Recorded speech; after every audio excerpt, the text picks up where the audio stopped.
오늘 저희들이 고린도전서 1장을 읽었습니다. 이제 오늘부터 시작해서 고린도전서를 시작을 16장까지 계속해서 매일 아침마다 말씀을 나누도록 하겠습니다.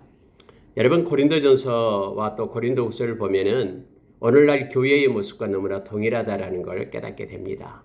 그래서 여러분, 고린도전서 후서를 우리가 읽게 될 때에 갈등이나 어떤 당파나 싸움이나 분열과 같은 그런 문제들이 이 말씀 속에 다 들어 있습니다. 성경역에서 이 책에 기록된 것처럼 그리스도인들의 인간적인 연약함을 생생하게 드러내는 그러한 책이 다른 데는 없습니다. 여기에 보면 너무나 인간이 연약함을 알게 합니다. 여러분, 물론 이 고린도 전서에는 여러 가지 그런 주제들이 있습니다. 음란에 대한 어떤 성적 타락 또는 이혼이나 소송 문제도 언급되어 있습니다. 특히 오늘 우리가 1장에서 읽은 것처럼 서로 이렇게 당파 싸움이 있습니다. 나는 바울에게 속했다. 나는 베드로파다. 또 나는 아볼로파다. 나는 심지어 그리스도파다 하면서 이와 같은 교회 내에서도 서로 무리 끼리끼리 그렇게 분리되는 그러한 현상들이 교회 안에도 있는데 그러면 안 된다고 얘기합니다. 왜냐하면 교회의 머리는 예수님이고 우리 몸은 지체가 바로 교회가 예수님의 몸이 되면서 그 몸은 각자 성도들의 지체가 교회를 형성하고 있음을 성경이 말해주고 있습니다. 그래서 오늘 바울사도는 강력하게 서로 같은 마음을 품으라, 같은 뜻을 가지고 하나님 앞에 설 것을, 서로 합할 것을, 온전히 합할 것을 성경은 명령하고 있음을 보게 됩니다. 그래서 우리가 이 고린도전서를 읽게 될 때에 여러 가지 이 땅에서 일어나고 있는 갈등과 또 여러 가지 부조와 그리고 문제들, 이런 문제들을 어떻게 말씀으로 해결할 것인가에 대한 지혜를 공급해 줍니다. 그래서 이 말씀을 묵상할 때 우리가 서로 연합하고 하나님의 그 교회를 거룩하게 세워져감을 입는 그러한 능력이 우리에게 공급됨을 깨닫게 됩니다. 여러분, 고린도전서를 또 고린도후서를 읽음으로 인하여 우리가 가진 연약한 모든 결점들, 그것으로부터 우리가 벗어나서 서로를 사랑하는 법을 배우게 됩니다. 교회를 어떻게 하나로 화합할 수 있는지에 관해서도 깨닫게 됩니다. 그리고 우리가 오늘날 세상을 향하여 어떻게 선한 영향력을 끼칠 것인가에 대한 문제도 이 말씀 가운데서 우리가 알게 됩니다. 물론 여러분이 고린도전서는 당연히 바울사도가 썼습니다. 바울사도는 13개의 서신을 썼죠. 신약 27개 책 중에 13권을 바울사도가 썼습니다. 여러분, 특히 고린도 교회가 어떻게 세워졌는지를 우리는 너무나 잘 압니다. 2차 전도 여행 때 바울 사도가 이제 고린도 마지막 종착지 고린도에 오게 되잖아요. 고린도에 왔을 때 이제 실라도 오고 디모데도 오고 그리고 로마에서 쫓겨났던 그런 아굴라 또 브리스길라 이런 사람들이 오게 됐죠. 또 그곳에서 함께했던 그 회당장 그리스보 이런 사람들이 모여서 고린도에 말씀을 전하기 시작합니다. 1년 6개월 동안 그곳에 하나님께서 그렇게 바울사도에게 얘기했잖아요. 이곳에 내 백성들이 많다. 그러니 너는 힘을 내고 말씀을 증가하라 해서 그곳에 하나님의 백성들이 이제 세워지게 됐습니다. 그리고 나서 이제 바울사도가 그곳을 갱그리아에서 머리를 깎고 떠나게 되죠. 그래서 2차 전도에 마치고 3차에 있었는데 2년, 3년 지나니까 이 고린도 교회에 너무나 많은 문제들이 발생한 거예요. 당파 싸움, 아까 얘기했던 음란의 문제, 서로 또 고소하고 또 이런 여러 가지 문제들이 또 은사의 문제가 특히 있었습니다. 여러분, 고린도 교회는 은사도 많이 받았어요. 근데 문제는 그 은사를 가지고 서로 지체가 돼서 협력해서 교회를 세워가야 되는데 그렇지 않고 내 은사가 더 크다. 네 은사가 더 크냐 하면서 서로 다툼이 있었습니다. 나는 애언의 은사를 받았는데 나는 방언의 은사를 받았는데 하면서 서로 그걸 자랑하면서 이런 다툼이 있었어요. 그래서 바울사도가 우리가 잘 아는 그런 은사보다 더 큰 은사인 사랑의 은사를 말하면서 고린도전서 13장에 쓰여지게 된 것이죠. 서로 하나 되고 서로 사랑하고 사랑 없이 행하는 모든 것들은 다 꽝이다, 헛것이다 하면서 이 말씀을 기록했던 것을 우리가 너무나 잘 압니다. 여러분, 이처럼 2, 3년이 지나고 나니까 이런 문제가 발생하니까 오늘 말씀처럼 근로의 지배 편으로 이러한 사실을 알게 됩니다. 그래서 에베소에 3차 전도행하면서 에베소에 있을 때 바울 사도가 에베소에서 이 고린도 교회를 향해서 쓴 서신이 바로 고린도전서, 고린도후서가 된 것입니다. 이런 배경하에 여러분 이 말씀을 우리가 보기를 원합니다. 특히 바울 사도는 우리에게 충고합니다. 그리고 경고합니다. 그리고 우리를 말씀을 통해서 우리를 이끌고 있습니다. 오늘날 우리가 이 시대를 살아가는데 꼭 필요한 우리가 말씀이다라고 기억하면서 말씀을 마음에 새기고 그리고 하나님께서 우리에게 주신 성령의 은사들을 우리가 이 땅에서 받아서 교회를 더 아름답게 세우고 원래 이 은사를 준 이유가 고린도전서 12장에 나오고 있잖아요. 하나님께서 주신 은사 9가지를 쭉 말씀하시면서 실제적으로 우리를 위하여 은사를 준 게 아니거든요. 은사는 교회를 세우기 위하여 그리고 성도들, 나 아닌 다른 사람들을 섬기게 하기 위하여 하나님의 은사를 주신 것이죠. 또 복음을 증가하기 위하여 주신 것이다라고 성경 우리에게 가르쳐 줍니다. 여러분 1장으로 들어가서 보면요. 1장 2절을 보십시오. 고린도에 있는 하나님의 교회 곧 그리스도 예수 안에서 거룩하여지고 성도라 부르심을 받은 자들과 또 각자에서 우리의 주 곧 그들과 우리의 주 대신 예수 그리스도의 이름을 부르는 모든 자에게 누구에게 편지를 쓰고 있냐라는 것을 가르쳐주고 있는데요. 2절에서는 교회를 얘기합니다. 하나님의 교회. 요즘에 하나님의 교회가 이단 이래서 이제 어머니 교회라고도 하죠. 장길자 안산홍 그가 죽으니까 이제는 장길자 그 부인이 이제는 웃기죠. 근데 여기서 하나님의 교회라는 말이 있다고 자기들이 하나님의 교회다라고 얘기합니다. 그 언어 유희에 그들이 빠져 있는 거예요. 여러분 여기서요. 하나님께서 하나님을 섬기는 교회다라는 뜻이죠. 근데 교회의 에클레시아가 뭐냐라고 얘기할 때 2절에서는 그걸 정확하게 가르쳐줘요. 곧. 그러니까 하나님의 교회라는 게 뭐냐. 곧 하면서 교회를 말해주고 있는 거예요. 교회는 이러한 건물이 아니다라고 말하고 있는 것입니다. 교회는 오늘 말씀처럼 그리스도 예수 안에서 거룩하여지고 성도라 부르심을 받은 자들, 그들이 교회다라는 거예요. 여러분 우리가 성도, 우리가 하나님, 우리가 예수 그리스도 안에서 있는 자들, 그래서 예수 그리스도로 인하여 거룩해진 하나님께서 부르신 택정함을 입은 자들, 그들이 곧 교회입니다. 성도라 부르심을 받은 자들, 저와 여러분이 교회다라는 거예요. 그래서 우리가 잘 알다시피 초대교회 때에 예루살렘에도 예루살렘 교회가 있었죠. 그리고 안디옥 교회가 있었죠. 이방이에요. 수리아의 안디옥 교회가 있었잖아요. 그리고 바울 사도가 이렇게 그 말씀을 전해서 세웠던 그런 에베소 교회를 비롯해서 7교회가 있었죠. 요한계시록에 나온 7교회가 그런 지금 터키 땅에 있었습니다. 그런데 보십시오. 지금 터키는요, 이슬람권이잖아요. 우리가 터키를 위하여 기도하고 있습니다만은 옛날에 세워졌던 교회들이 없어요. 건물로만 생각하면은 교회들이 없는 거예요. 그곳에요. 이 건물이 그래서 교회가 아닙니다. 그런데 그곳에서 예수를 믿었던 사람들, 그들이 이제는 곳곳에 선교하기 시작하잖아요. 그래서 그게 로마로 가고, 로마에서 유럽으로 가고, 또 유럽에서 다시 미국으로 가고 또 아시아에 들어오고 곳곳에 이 예수를 믿는 사람들이 세워져 가잖아요. 이게 교회예요. 유니버셜 처치 해서 이 교회가 곳곳에 세워져 갑니다. 더 확장되고 더 숫자가 많아지고 있죠.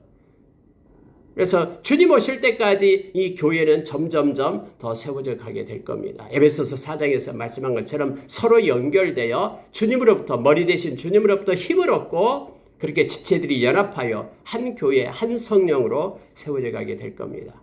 교회라는 개념을 성경은 오늘 분명하게 합니다. 그리스도 예수 안에 있는 것이 교회입니다. 예수를 떠나서는 교회가 아니에요. 아무리 아름답게 지어도요. 그것에 예수가 없으면 그것은 교회가 아닙니다. 교회는 그리스도 안에 있을 때만 교회입니다. 그리고 거룩하여진 성도라고 부르심을 받은 자들만 교회입니다. 주님께서 베드로전서 1장 2절의 말씀처럼 우리를 택하서 하나님의 자녀를 삼으셨죠. 거기에서 그 거룩하게 하는 성령으로 인하여 우리가 순종함을 우리에게 주기 위하여, 그러니까 거룩한 사람들, 성도, 세인트를 얘기합니다. 이게 교회입니다. 예수 안에서. 또한 예수님의 보혈, 그 핏부림을 주어서 우리를 제산받게 하려고 부르신 자들, 이들이 교회입니다. 저와 여러분이 에클레시아 교회임을 말하고, 이 교회는 영원합니다. 주님 오실 때까지 절대로 끊어지지 않습니다. 왜냐하면 우리가 마태복음 16장 18절에서 이 교회를 예수님께서 세우셨거든요. 내 교회를 반석 위에 세운다라고 말씀했기 때문에 예수님을 이길 자가 없잖아요. 음부의 권세가 해할 수 없다라고 성경에 분명히 얘기합니다. 그래서 두 가지, 주님 오실 때까지 없어지지 않는 것은요, 가정은 없어지지 않을 겁니다. 하나님께서 그렇게 세우셨기 때문에. 아무리 세상 악한 자가 가정을 파괴하려고 막 흔들어요. 그래서 뭐 동성애가 나오고 남자끼리 결혼하고 여자끼리 결혼하고 이런 게 나오지만 그러나 이기지 못합니다. 하나님이 세우신 것을 그들이 어떻게 하나님을 이기겠습니까? 그리고 교회는 무너지지 않습니다. 비록 교회가 이렇게 세워졌다 없어지고 이렇게는 되겠죠. 그러나 이 교회는 주님 오실 때까지 영원한 거예요. 에클레시아는요. 주님이 세우셨기 때문에, 주님이 머리이기 때문에 그렇게 교회와 가정은 영원할 것을 우리는 믿습니다. 여러분, 자 7절에 보니까 너희가 모든 은사에 부족함이 없이 우리 주 예수 그리스도의 나타나심을 기다림이라. 그러니까 그들도 성령의 은사들을 많이 받았다라고 말합니다. 다음에 이제 12장에서 그 말씀에 대해서 나누겠습니다만은 각가지 은사들이 그들 가운데도 임했습니다. 그래 부족함이 없었어요. 자, 그런데 주께서 너희를 우리 주 예수 그리스도의 날에 책망할 것이 없는 자로 끝까지 경고하게 하시리라. 여러분 보십시오. 그 고린도 교회가 뭐 거룩하여지고 또 주님의 은사를 부족함이 없이 받고 그리고 그렇게 교회를 이루어가면서 행하지만은 여러 가지 문제들이 나타났잖아요. 그런데 교회는 그런 문제들이 있다고 해도 그 문제에 파묻혀 있지 않습니다. 왜냐하면 머리 되신 분이 주님이시기 때문에 바울사도는 이것을 선포하고 있는 거예요. 자, 8절에 보니까 그거였잖아요. 주께서 너희를 우리 주 예수 그리스도의 날에 책망할 것이 없는 자로 끝까지 경고하게 하시리라. 사람에게 놔둬버리면요, 사람으로는 이걸 세울 수가 없어요. 여러 가지 문제들, 힘든 것들, 이것들을 헤쳐나갈 수 있는 힘과 능력이 없어요. 그러니까 바울사도는요, 너희들이 스스로 그렇게 자정해서 그렇게 서로 막 좋게 의논해서 그렇게 만들어간 게 아니다라고 말합니다. 왜냐하면 교회의 머리는 주님이기 때문에. 그래서 주께서 그렇게 말하고 있는 거예요. 예수 그리스도의 날까지, 주님이 강림하실 때까지 너희들을 계속해서 책망할 것이 없는 자로 끝까지 경고하게 하시리라. 끝까지 주님께서 너희들을 세워갈 것이다라고 말합니다.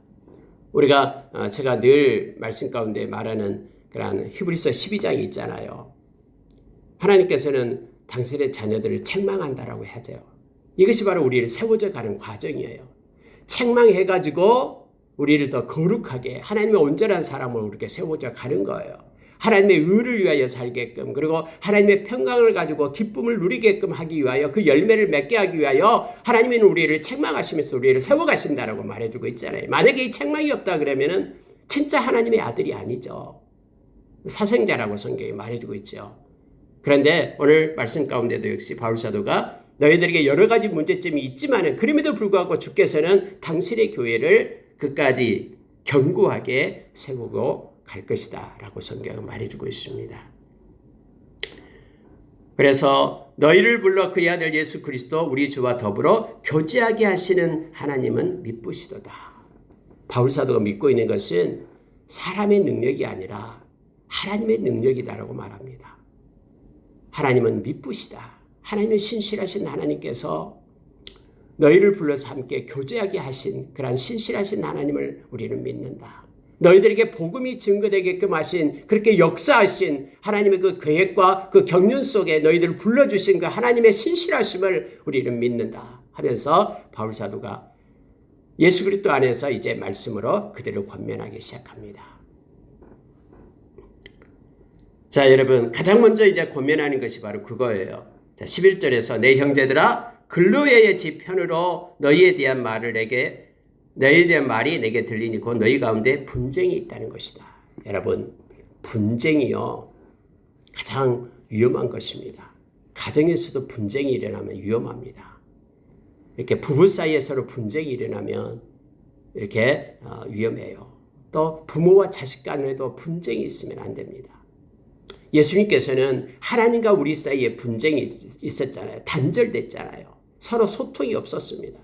그런데 예수님이 화목제물이 되신 거예요. 그래서 우리의 화목제물이 바로 예수님이십니다. 그분이 제물이 되어 죽었어요. 왜요? 하나님과 우리 사이의 분쟁이 분리되는 것을 트기 위하여. 죄로 인하여 하나님과 멀리 떨어지고 벽이 쌓여서 하나님의 그러한 은혜가 우리에게 공급되지 않는 이것을 철회하기 위하여 예수님께서 십자가에서 생명을 놓으신 거예요. 분쟁이처럼 무섭습니다. 그런데 교회 안에서도 역시 분쟁이 있다라고 지금 말합니다. 여러분, 이걸 걷어내야 됩니다. 교회 안에서는 한 분, 예수 그리스도 한 분. 다음에 12장에서 그렇게 말하죠. 하나님도 한 분이고 예수님도 한 분이고 성령님도 한 분인데 왜 나누어지느냐라고 말합니다. 같은 성령을 가진 이들은 하나 될 것을 말합니다. 그래서 서로 용서하고 용납하고 서로를 사랑할 것을 예수님께서 우리에게 명령하고 그렇게 승천하셨음을 우리는 잘 압니다. 근로의 편에 들으니까는 이제 2, 3년밖에 안 됐는데 교회가 세워진 지가, 근데 분쟁이 있다라는 것을 듣게 됩니다. 그래서 바울 사도는 그들에게 이렇게 말합니다. 그리스도께서 어찌 나누었느냐? 지금 예수님이 지금 두 분이냐? 어떻게 그리스도께서 나누었느냐? 라고 그들에게 질문을 합니다. 바울이 너희를 위하여 십자가에 못 박혔으며 바울의 이름으로 너희가 세례를 받았느냐? 그런데 왜 그것이 아닌데 왜 나누었느냐라고 말합니다. 십자가에 못 박히신 이는 예수님이고 예수님의 이름으로 세례를 준 것 아니냐? 너희들이 예수께 속한 자인데 왜 나누었느냐? 왜 그리스도가 나누어졌느냐? 하면서 책망하기 시작합니다. 바울파다, 게바파다, 아볼로파다, 그리스도파다 하면서 나눠진 그런 분쟁되어 있는 고린도 교회를 향해서 가장 첫 번째 책망하고 있는 내용이 바로 이것입니다. 누구에게 세례를 받았다고 해도 누구에게 세례 받은 것이 중요한 게 아니다라는 거예요. 누구의 이름으로 세례를 받았느냐가 중요하다라는 거예요. 누구의 이름으로? 예수의 이름으로 세례를 받았다. 이 세례는 연합된다라는 뜻이 되어 있죠. 로마서 6장에서요. 그럼 우리가 예수의 이름으로 세례를 받았으면 우리는 예수와 연합된 자다라는 거예요. 바울과 연합되고 게바와 연합되고 아볼로와 연합된 자가 아니라 예수와 연합된 하나님의 가족, 한 가족이다. 그런데 왜 나누었느냐 하면서 바울사도는 책망하기 시작합니다. 17절을 보십시오. 그리스도께서 나를 보내심은 세례를 베풀게 하려 하심이 아니요 오직 복음을 전하게 하려 하심이로되 말의 지혜로 하지 아니하면 그리스도의 십자가가 헛되지 않게 하려 함이라. 여러분, 바울사도는 여기서 그리스도께서 나를 이방인의 사도로 너희들에게 보낸 이유가 있다라고 말합니다. 그런데 그것은 복음을 전하기 위함이다 라고 말하죠. 복음에는 하나님의 의가 나타나서 믿음에서 믿음에 이르게 한다 하면서 너희들에게 믿음을 주어서 구원 얻는 그러한 하나님의 역사가 이루어지게 하기 위하여 하나님께서 나를 보내셨다라고 말합니다. 그런데 여러분, 여기서 우리가 착각하면 안 됩니다. 그러면은 바울 사도가 지금 세례를 폄훼하고 있습니까? 세례는 안 받아도 된다라고 말하고 있는 것입니까? 아니요. 바울 사도도 세례 주었다라고 앞에 나오고 있잖아요. 자, 근데 그 당시에는 어떤 일이 있었냐면 그거 배경을 알아야 돼요. 그 고린도 교회 사람들 중에는요, 일부 고린도 교인들이 세례가 어떤 영적인 성숙과 구원의 안정성을 보장해 준다라고 잘못 믿고 있는 사람이 있어요. 내가 세례만 받으면 나는 이제 천국 간다라고 생각했던 그런 잘못된 믿음을 가진 사람이 있다라는 거예요. 내가 한 번 세례 받으면 나는 이제 어떤 죄를 지어도 나는 천국에 갈 수 있어 라고 생각하는 엉뚱한 그러한 사람들이 있다라는 겁니다. 여러분, 세례는요, 내가 하나님의 백성입니다라는 고백이잖아요. 내가 진심으로 마음으로 예수를 믿고 입으로 시인하고 내가 하나님께 예수님께 속한 자다, 하나님의 백성이다라는 표시로 우리가 물 세례를 받는 거잖아요. 또 예수님께서 아버지와 아들과 성령의 이름으로 세례를 주라라고 명령했기 때문에 그 명령대로 우리가 세례를 받잖아요. 어떤 사람은 또 세례를 또 안 받으려고 하는 사람이 있어요. 이것도 잘못된 거예요. 그런데 여러분, 우리가 예수 그리스도를 믿음으로 구원을 받는 거잖아요. 그리고 믿는다라는, 내가 믿었다라는 표시로 세례를 받는 것이지 세례만 받으면 내가 구원 얻는다, 이게 아니에요. 그런데 고린도 교인들은 잘못되게 세례받은 자는 뭐 믿음이 성숙하게 되고 또 세례를 받게 되면은 또 내가 구원에 이른다, 구원의 그 티켓이다, 천국 티켓이다라고 생각하는 어리석은 자들이 있었다라는 거예요. 그래서 바울 사도가 지금 말하고 있는 거예요. 나는 복음을 전하기 위해 왔고 너희들에게 구원을 주고 생명을 주는 것은 복음이다. 그래서 이 구원을 얻었다라는 표시로 너희들이 세례를 받은 것이다 라는 걸 지금 말하고 있는 것입니다. 마치 여러분 그때 당시에요, 구약시대 할례처럼 세례는 단지 회개 및 신자됨의 공적인 고백이에요. 외적인 증표예요. 하나의 종교의식으로 그렇게 행하고 있는 것입니다. 그러나 복음을 마음속에 영접하지 않는 자는 구원을 받지 못합니다. 말씀을 하나님 그 말씀을 마음에 받고 그리고 그 복음으로 인하여 참된 믿음을 가지지 않는 자는 천국 백성이 될 수 없죠. 바울 사도는 이처럼 이 구원에 이르는 복음, 예수님의 십자가, 이것을 전하기 위하여 그들에게 보내진 사도였음을 분명히 합니다. 만약에 여러분 그리스도의 십자가가 헛되지 않게 하려 함이라고 표현되고 있잖아요.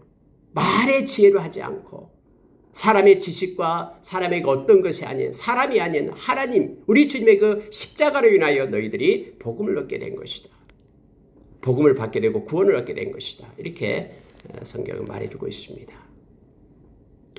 죄사함이 구원이, 죄사함이 복음이에요. 내가 죽어야 될 그 자리에 누군가가 나 대신 내 죄값으로 죽었다. 예수님의 그 핏부림, 그 피 보혈의 공로로 인하여 우리가 죄사함을 받았다. 이게 복음이다라고 말하는 거예요. 사람의 지혜로 뭔가를 설득하려고 하는 것이 아니라 그리스도의 십자가를 전하는 것이 복음이다라고 지금 바울사도는 말합니다. 바울사도는 그래서 하나님의 지혜에 있어서는 세상이 자기 지혜로 하나님을 알지 못한다. 세상은 아무리 머리를 쓰고 이성으로 생각해도 절대로 하나님을 알지 못한다라고 말합니다. 그럼 어떻게 하나님을 알 수 있느냐? 그럴 때 하나님의 지혜. 근데 그 하나님의 지혜는 전도에 미련한 것으로 믿는 자들을 구원하시기를 기뻐하시는 하나님의 지혜.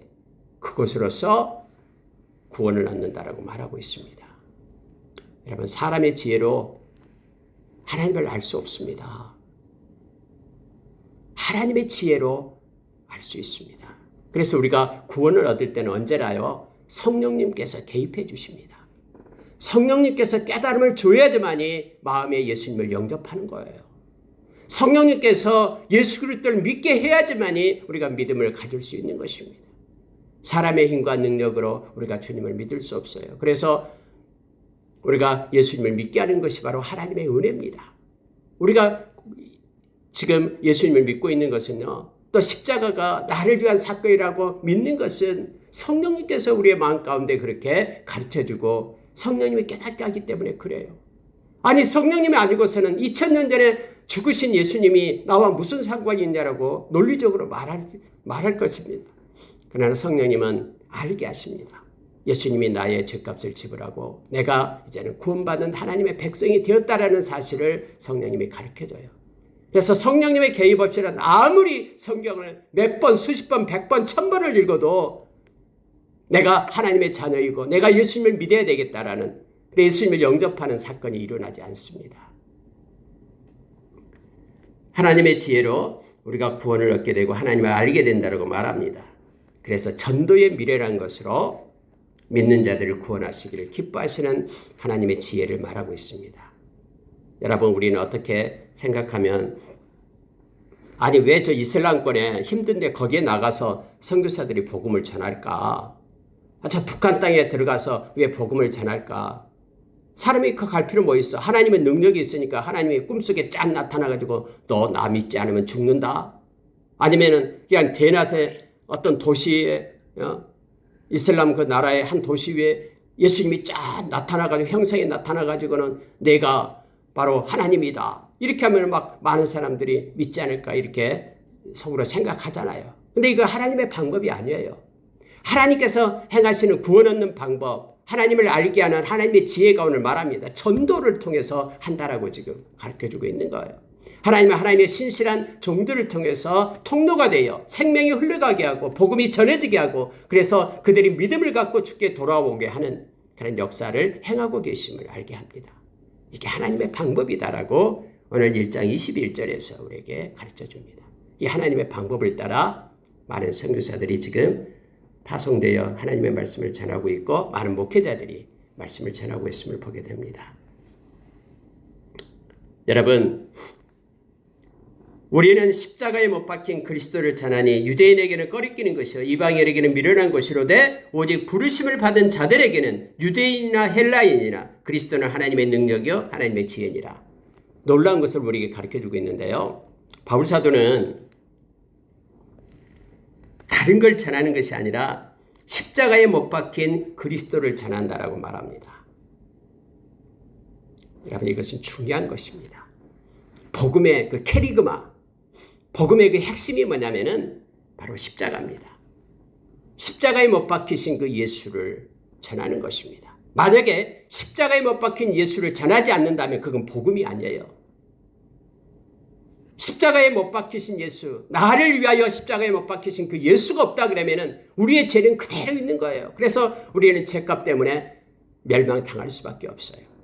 그래서 정말로 참된 복음은 뭐냐면은 십자가에 못 박히신 예수, 나 대신 죽으신 그 예수. 그래서 당신은 예수만 믿으면 구원을 얻습니다. 라는 이 메시지예요. 여러분, 바울 사도가 얼마나 똑똑합니까? 그 얼마나 학문을 많이 배웠습니까? 가말리엘 그 문화에 들어가서 너무너무나 많이 학식이 있는 자였잖아요. 근데 그걸 다 배설물로 여긴다라고 말합니다. 왜냐하면 그것은 구원을 이루는, 구원에 이르게 하는 지혜가 없기 때문에요. 생명 살리는 것이 아니기 때문에. 그래서 바울 사도는 십자가에 못 박힌 예수만을 전한다라고 말합니다. 그런데 이걸 전하면은 다른 사람들이 웃어요. 조롱해요. 그렇게 뭐 천한 그런 말을, 논리적으로 맞지 않는 말을 말한다고 하면서 손가락질해요. 그러나 그건 문제가 되지 않아요. 오늘 성경에는 분명히 얘기합니다. 오직 부르심을 입은 자들은 이거예요.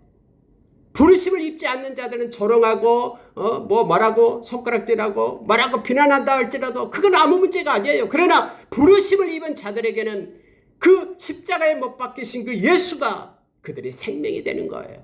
그들의 능력이 되는 거예요. 저와 여러분을 살리는 그런 능력, 하나님의 지혜가 되는 거예요. 오늘 말씀하고 있잖아요. 그리스도는 하나님의 능력이 되고 하나님의 지혜가 된다. 누구에게요? 부르심을 받은 자들에게는, 저와 여러분에게는. 이것은 유대인이든 헬라인이든 상관이 없어요. 모든 열방 가운데 예수 믿는 모든 사람에게는 십자가에 못 박히신 그 예수 때문에 구원에 이르게 되고요. 하나님의 능력과 하나님의 지혜가 됐음을 우리는 너무나 잘 압니다. 지금 바울 사도는 이걸 얘기하는 거예요. 그래서 다른 사람이 조롱하든 핍박하든 그거 개의치 말고 부르심을 입은 자들을 위하여 생명의 말씀을 증거할 것을, 십자가에 못 박히신 예수를 증거할 것을 말해주고 있습니다.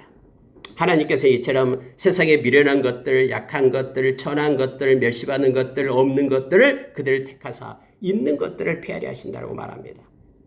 그러니 너희들은 구원받은 것에 대해서 자랑하지 말라. 이것은 너희에게서 난 것이 아니고 하나님의 선물이다 라고 오늘 말씀은 우리에게 가르쳐 줍니다. 30절 보고 마치겠습니다. 너희는 하나님으로부터 나서, 자, 성경은 그렇게 말합니다. 예수 믿는 저와 여러분은 하나님께로부터 난 자들이다 라고 그렇게 선포합니다. 왜냐하면 부르심을 받은 자들이기 때문에. 하나님으로부터 난 자들, 하나님으로부터 난 하나님께 속한 자들이다. 그래서 지금은 그리스도 안에 있고 하나님으로부터 난 자들은요 다 그리스도 예수를 믿게 됩니다. 그리고 그리스도 안에 있는 자가 됩니다. 그리스도를 떠나버리면 생명이 없어져 버려요. 그리스도 안에만 조에 이 생명이 있기 때문에요. 그래서 하나님께로부터 난 자들이고 그리스도 안에 있는 자들이다. 그리스도 예수 안에 있고 그럼 우리가 예수 안에 있는데 예수님도 역시 하나님으로부터 나온 분이죠. 본체가 하나님이죠.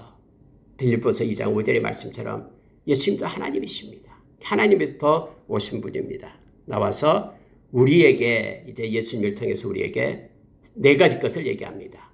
지혜가 됩니다. 예수님만이 우리의 지혜가 됩니다. 그래서 어려운 일, 힘든 일이 있으면 여러분 예수의 이름으로 기도하면 됩니다. 내 이름으로 무엇이든지 내게 구하면 우리 주님께서는 주시겠다라고 약속을 합니다. 예수님이 우리의 지혜입니다. 우리가 예수 안에 있기 때문에. 예수님은 우리의 의로움입니다. 우리는 예수님이 우리의 죄가 되어서 우리의 죄값을 청산했잖아요. 그리고 예수님의 의가 우리에게 입혀져서 예수님 때문에 우리가 의롭게 된 것입니다. 예수님은 우리의 거룩함입니다. 그분은 죄가 없는 거룩함, 하나님께 속하신 분이고 예수님 때문에 우리도 거룩함을 입어서 하나님께 속한 거룩함 자로 우리가 세워지게 된 것입니다.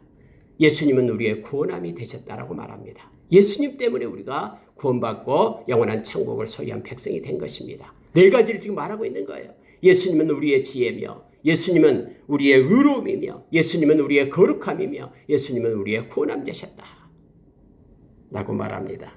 그래서 이제는 너희들이 자랑할 것이 뭐냐?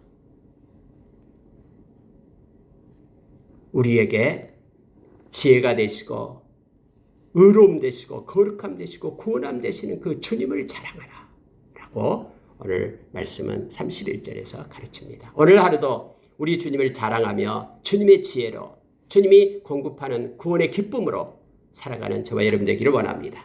기도하겠습니다.